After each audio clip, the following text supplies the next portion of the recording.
지난 한 주간도 믿음을 지켜 살아가느라 수고가 많으셨습니다. 안녕하세요. 그 길을 걷는 교회 수요 묵상 열왕기상 생각입니다. 오늘은 열왕기상 5장 말씀을 살펴보겠습니다. 열왕기상 3장에서는 솔로몬의 기도에 대한 응답으로 하나님께서 주신 지혜를 살펴보았습니다. 그리고 지난 시간에 살펴본 열왕기상 4장에서는 솔로몬의 행정적인 부분에 드러난 하나님의 지혜를 다루었습니다. 오늘은 솔로몬이 성전을 짓기 위한 준비를 했는데 그 준비를 함께 살펴보겠습니다. 두로왕 히람은 다윗을 사랑하였고 다윗과 좋은 관계를 맺었었습니다. 그래서 다윗의 아들 솔로몬이 왕이 되었다는 소식을 듣고 자신의 신하를 보냈습니다. 히람의 신하들이 다녀간 뒤 솔로몬은 다음과 같이 히람에게 전가를 보냈습니다. 임금님께서 아시다시피 나의 아버지 다윗 임금은 주 하나님을 섬기면서도 주님께서 원수들을 그의 발바닥으로 짓밟을 수 있게 하여 주실 때까지 전쟁을 해야 했으므로 자신의 하나님이신 주님의 이름을 찬양할 성전을 짓지 못했습니다. 그런데 이제 주 나의 하나님께서 내가 다스리는 지역 온 사방에 안정을 주셔서 아무런 대적자가 없고 불상사가 일어날 일도 없습니다. 이제 나는 주님께서 나의 아버지 다윗 임금에게 내가 내 왕위에 너를 대신하여 오르게 할 내 아들이 내 이름을 기릴 성전을 지을 것이다 하고 말씀하신 대로 주 나의 하나님의 이름을 기릴 성전을 지으려고 합니다. 그러므로 이제 명령을 내리셔서 성전 건축에 쓸 레바논의 백향목을 베어서 주시기 바랍니다. 나의 종들이 임금님의 종들과 함께 일을 할 것이고 임금님의 종들에게 줄 품삯은 임금님께서 정하시는 대로 지불하겠습니다.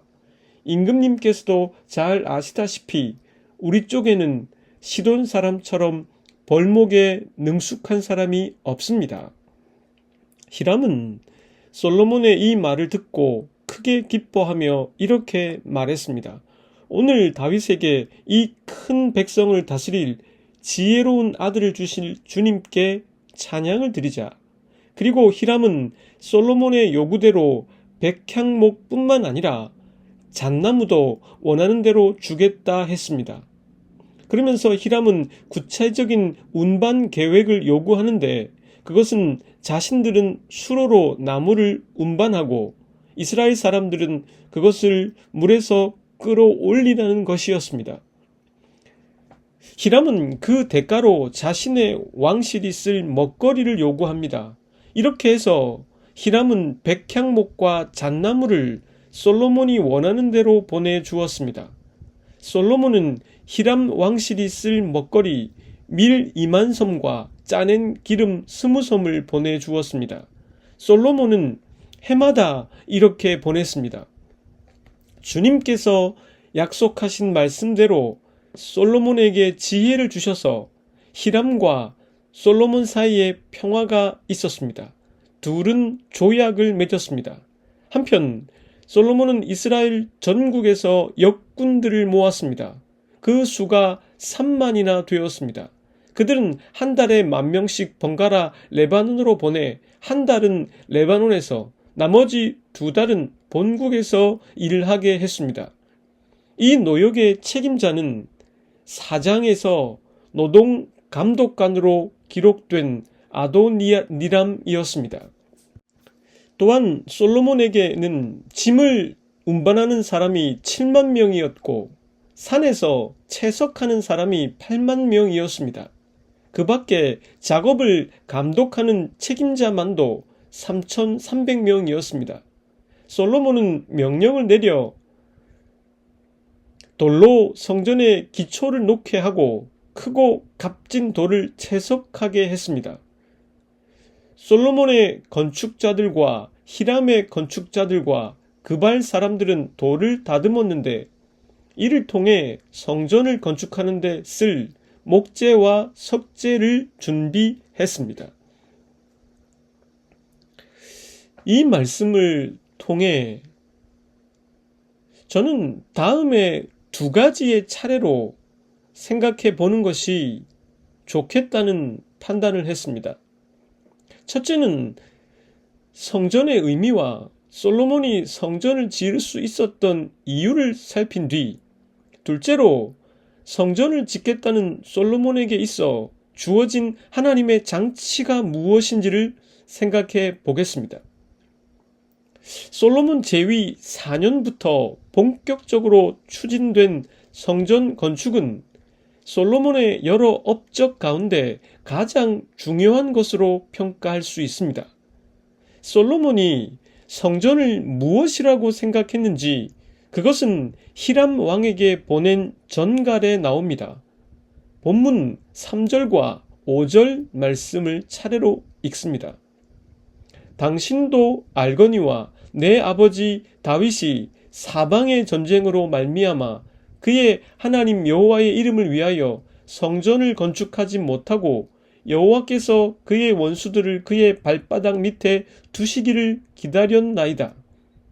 여호와께서 내 아버지 다윗에게 하신 말씀에 내가 너를 이어 네 자리에 오르게 할 네 아들 그가 내 이름을 위하여 성전을 건축하리라 하신 대로 내가 내 하나님 여호와의 이름을 위하여 성전을 건축하려 하오니. 솔로몬은 여호와의 이름을 위해 성전을 짓겠다는 마음을 갖고 있었습니다. 그것은 이스라엘이 하나님과 결부되어 있다는 것을 표현해 주는 것입니다. 성전은 하나님께서 이스라엘을 위해 하신 일에 대한 인간의 표현이며 인간의 반응이라고 할 수 있습니다. 여호와의 이름을 드러내고 이스라엘이 하나님께 속해 있다는 강력한 결속력을 표현하는 행위인 것입니다. 솔로몬은 성전을 그렇게 이해하고 있었습니다. 한편 솔로몬이 이러한 성전을 건축할 수 있었던 것은 다윗의 시대에 이미 이 성전 건축에 대한 다윗과 하나님 사이에 약속이 있었기 때문입니다. 다윗은 자신은 송백으로 지은 대궐 같은 집에 사는데 하나님의 언약궤는 아직도 천막 안에 있는 것을 마음에 걸려 했습니다. 그래서 그는 성전을 건축하고자 했습니다. 그러나 하나님은 지금까지 어느 인물에게도 자신이 직접 성전을 지으라고 하신 일이 없다 하시면서 자신은 이스라엘 백성들이 어디로 떠돌아다니든 함께 했다고 말씀하셨습니다. 그러면서 성전 건축은 다윗이 아니라 그의 아들이 하게 될 것이라 약속하셨습니다. 역대상 17장 10절부터 12절 말씀에 보면 그 약속이 나옵니다. 전에 내가 사사에게 명령하여 내 백성 이스라엘을 다스리던 때와 같지 아니하게 하고 또 내 모든 대적으로 네게 복종하게 하리라. 또 네게 이르노니 여호와가 너를 위하여 한 왕조를 세울지라. 내 생명의 연한이 차서 네가 조상들에게로 돌아가면 내가 네 뒤에 네 씨 곧 네 아들 중 하나를 세우고 그 나라를 견고하게 하리니 그는 나를 위하여 집을 건축할 것이요 나는 그의 왕위를 영원히 견고하게 하리라. 오늘의 본문 5절을 통해서도 분명히 확인할 수 있었지만 솔로몬은 이 약속을 분명히 알고 있었습니다. 또한 다음으로 솔로몬이 성전을 건축할 수 있었던 것은 4장에서 살펴보았지만 국력이 성장하여 이상적인 왕국이 되었기 때문일 것입니다. 내치에 있어서 경제적 부흥, 백성들의 행복감 상승, 그리고 솔로몬에 대한 절대적 지지, 아울러 외치에 있어서 주변국들이 이스라엘에 조공을 바치는 평화로운 관계는 솔로몬이 다윗에게 약속하신 성전 건축의 적기라고 판단할 수 있게 만들었을 것입니다. 끝으로 솔로몬이 성전을 건축할 수 있었던 이유는 오늘 본문에 나오듯 두로왕 히람과의 좋은 관계 때문입니다. 두로는 지중해 연안에서 약 800m 떨어진 섬에 위치해 있는데, 두로의 페니키아인들은 일찍이 지중해 전역의 해상 무역을 관장하면서 번성했습니다. 그들은 자신들의 나라에서 나는 자원으로 일찍이 무역은 번성했지만 한 가지 아킬레스건이 있었는데, 농경지가 부족했기 때문에 어쩔 수 없이 이웃 나라들과의 교역 관계를 통해 식량을 충당해야 했습니다. 이런 배경 가운데 히람이 먼저 솔로몬에게 사신을 보내 다윗과 맺었던 우호 관계를 지속시켜 나가려 했습니다. 그리고 그런 히람에게 솔로몬은 성전 건축을 위한 자재와 숭늉공을 요청했던 것입니다. 히람은 무역을 한 노련한 협상가답게 솔로몬을 칭찬하면서 솔로몬의 제안을 약간 수정해서 받아들입니다. 히람이 제안한 것은 목재 운반에 있어서 그 책임 분담을 보다 명확하게 하는 것이었습니다. 이 협상에 따라 히람의 백성들은 목재들을 이스라엘의 항구, 즉 수로를 통해서 운반하고, 솔로몬의 역군들은 그것을 거기서 받도록 분담되었습니다. 그 대가로 매년 솔로몬이 히람에게 제공한 식량의 양은 밀 2만 섬과 맑은 기름 20섬인데, 이것은 솔로몬의 왕실에서 7달 동안이나 사용될 정도의 양이었습니다. 정리를 해보면 솔로몬이 성전을 건축할 수 있었던 것은 이미 다윗과 맺은 하나님의 약속이 있었기 때문이며, 솔로몬의 시대에 찾아온 태평성대가 받쳐주었기 때문입니다. 또한 히람과 좋은 관계를 맺어 성전의 자재들을 교역을 통해 확보할 수 있었고, 히람의 숭늉공들을 데려올 수 있었기 때문입니다. 그럼 둘째로, 성전을 짓겠다는 솔로몬에게 있어 주어진 하나님의 장치가 무엇이었는가 생각해 보겠습니다. 누군가는 저의 이런 둘째 생각의 서두를 듣고 아리송할 수도 있을지 모르겠습니다. 무슨 메시지를 나누려고 하는지 궁금해 할 수도 있을 것입니다. 일단 저는 열왕기상 4장과 5장에 등장하는 내용을 통해 다음 두 가지를 먼저 여러분들께 전해드려 보겠습니다. 첫째는 제가 지난 시간에 열왕기상 4장을 강해하면서 전하지 않았던 부분인데요. 그 부분을 연구하면서 그 내용은 언제 합쳐서 전하는 것이 좋겠다고 판단했던 부분입니다. 생각보다 오늘 일찍 이 내용을 다룰 수 있어서 다행이다 싶습니다. 제 기억력이 쇠하기 전에 말입니다. 열왕기상 4장에 보면 솔로몬은 중앙의 장관들을 인재들로 포진시켰고, 지방을 12개로 분할해서 12명의 지방 장관들을 세웠습니다. 그런데 그 12장관의 면면을 살펴보면 유다 지파가 빠져 있다는 것을 발견할 수 있습니다. 그렇다면 왜 12개의 지방으로 나눌 때 유다 지파는 빼버렸을까요? 그것에 대한 단서는 열왕기상 4장 20절 말씀에서 찾을 수 있습니다. 참고로 19절까지는 12개의 지방을 어떻게 나누었고 누가 장관이었는지를 열거한 뒤 바로 나오는 본문이 4장 20절 말씀입니다.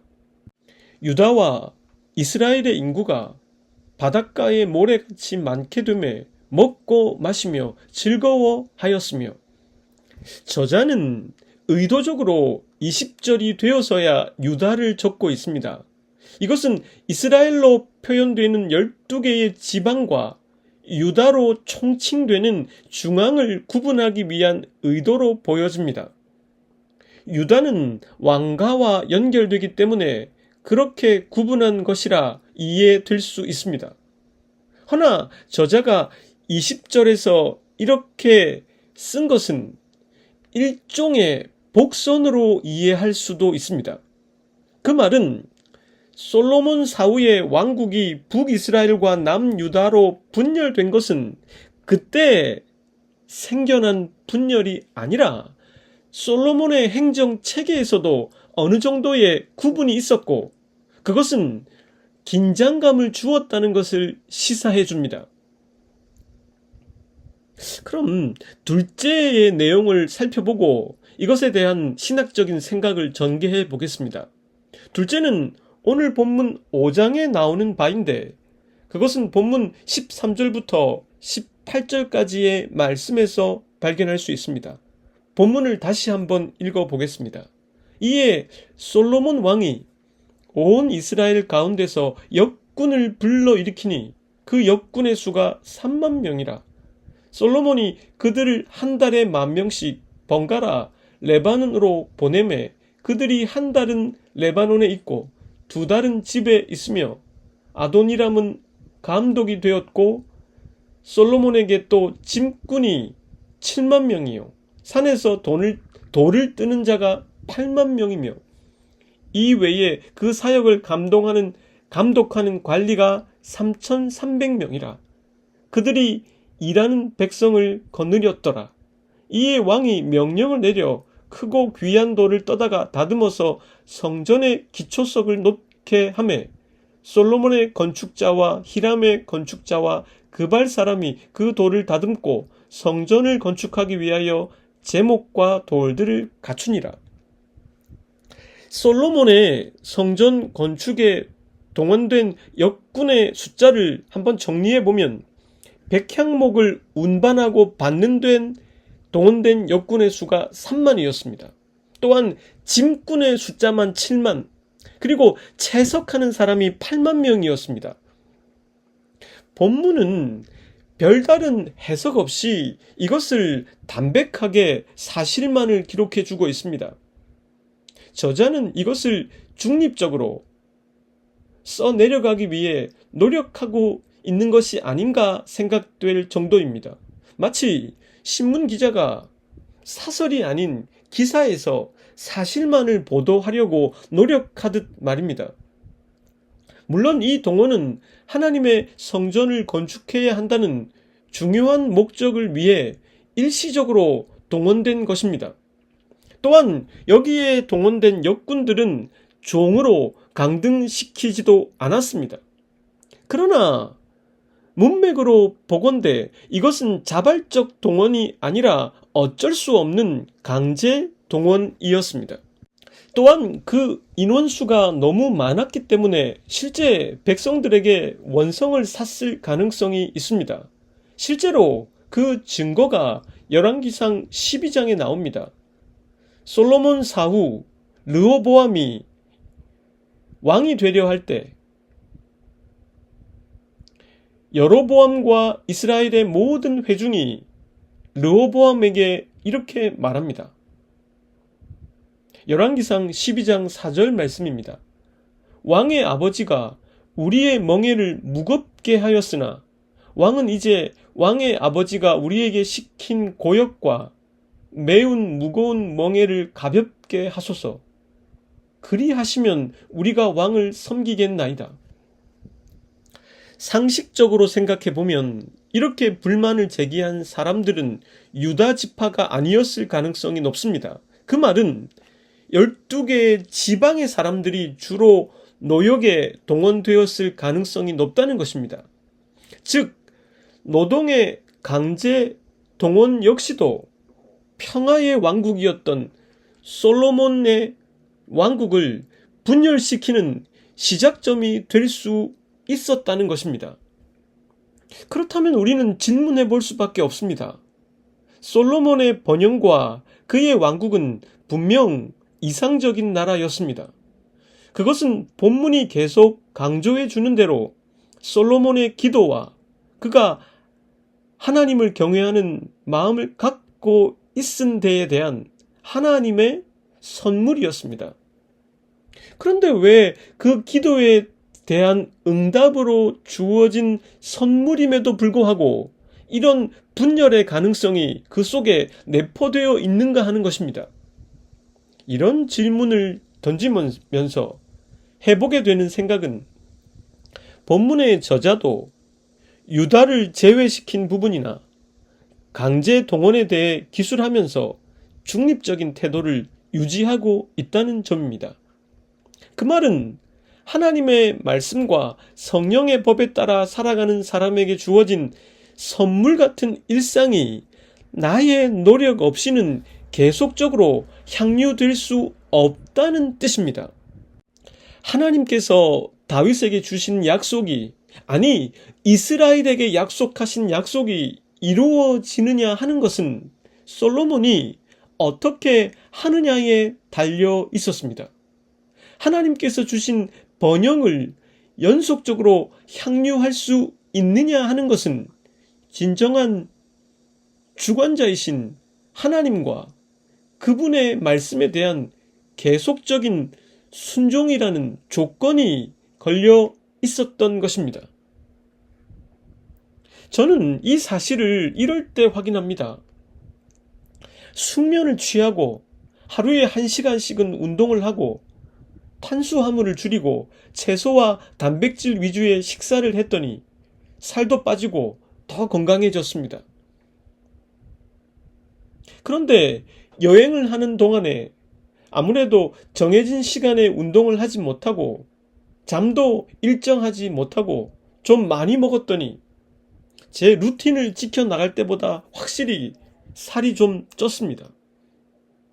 정해진 시간에 묵상을 하고 기도를 하며 독서하는 습관을 유지하는 오전을 보낸 날과 그렇지 못한 날의 차이가 분명히 있습니다. 하나님의 약속은 그냥 이루어지는 게 아니라는 것입니다. 우리가 마음과 뜻과 정성을 다하여 그 무엇보다 하나님을 신뢰하고 그분의 말씀대로 살아가려 노력할 때 우리의 삶 속에서 향유할 수 있는 것입니다. 이것은 어느 누군가가 해줄 수 없는 것입니다. 하나님은 우리를 구원하고 싶어 하십니다. 그렇다면 나를 구원할 수 있는 건 바로 나의 노력이 필요하다는 것입니다. 하루 중 어느 시간이라도 좋습니다. 잠시 그분과 성령 안에서 대화를 나누어 보시고 말씀을 통해 여러분의 삶을 조명해 보십시오. 그것을 루틴으로 만들어 가십시오. 그럼 괜찮으실 겁니다. 함께 기도 드리겠습니다. 하나님, 성전을 짓겠다는 솔로몬의 마음을 받으셔서 시작하게 하셨지만 솔로몬이 하나님을 경외하지 않으면 그것은 언제든지 솔로몬이 누리고 있는 것을 제대로 누리지 못하게 하는 이유가 될 수 있다는 것을 깨닫게 하셨습니다. 매일 운동을 하고 관리해야 유지할 수 있는 건강처럼 우리가 삶을 향유하기 위해서 우리의 영혼을 잘 관리하는 루틴을 갖게 하옵소서. 이 말씀을 듣는 분들이 자신들에게 이런 은총을 주신 하나님께 진심 어린 감사를 드리고 영혼의 일을 계속해 나갈 수 있도록 도와주옵소서. 예수 그리스도의 이름으로 기도드립니다.